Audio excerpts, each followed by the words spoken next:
গোপালের পরিবার চ্যানেল থেকে প্রত্যেককে জানাই অনেক অনেক ভালোবাসা। আজকে নন্দ উৎসব, আর নন্দ উৎসবের দিন তো করে নিয়েছি ঠাকুরের ভোগ, যেটা আপনাদের সঙ্গে একটু পরিমাণ শেয়ার করেছি।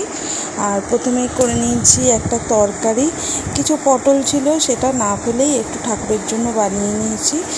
আর তরকারিটা কিভাবে বানিয়েছি সেটা তো দেখানো হয়নি, অন্য এক সময় আপনাদের সঙ্গে অবশ্যই শেয়ার করবো। আর এখানে বানিয়ে নিচ্ছি পোলাও, আর এখানে হয়ে গেছে ভাজা, আর নিচে রান্না হয়ে গেছে পায়েস।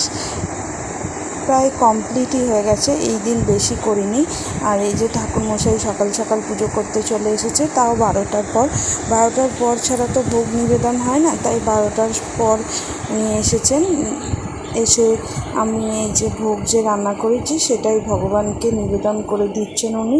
আর এখানে কিছু নৈবেদ্য করে নিয়েছি, আর কিছু দিয়েছি ফল। এখানে তুলসী মহারানী আছেন, আর তালের বড়া, নাড়ু, আর এই যে নৈবেদ্য করা রয়েছে। যেটুকুনি সামান্য পেয়েছি আয়োজন করতে, সেটাই করে নিয়েছি গোপালের জন্য। আর এটা ভগবানেরই ইচ্ছা, ওনার ইচ্ছা না হলে তো আমার করা সম্ভব নয়। উনি যেটুকুনি ইচ্ছা করেছেন সেইটুকুনি আমার দিয়ে করিয়ে নিয়েছেন।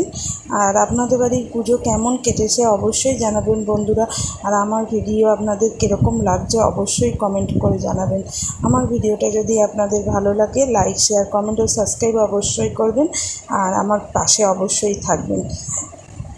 আর এই যে সকালবেলার পুজো করে নিচ্ছি। আর হোম যেহেতু আগের দিন হয়ে গেছে, তাই জন্য হোম করার আর কোনো ঝামেলা নেই।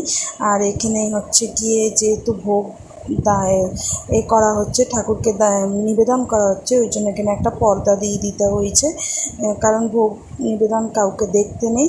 আর এই প্রতিদিনকার মতো যেহেতু ভোগ নিবেদন হয়েছে, তাই একটু পঞ্চপ্রদীপ দিয়ে আরতি করে নেওয়া হচ্ছে রোজকার মতো।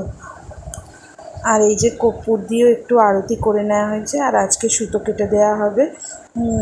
আর মনটাও বেশ খারাপ লাগছে, আবার একটা বছর অপেক্ষা করতে হবে জন্মাষ্টমীর জন্য। আমার কাছে জন্মাষ্টমীটা অনেকটা সেই দুর্গা পুজোর মতো, যেহেতু বাড়িতে হয় আর বিভিন্ন লোকের আনাগোনা হয়, তাই জন্য খুব ভালোই লাগে। আমার ভিডিওটা যদি ভালো লাগে তাহলে অবশ্যই পাশে থাকবেন। ধন্যবাদ বন্ধুরা।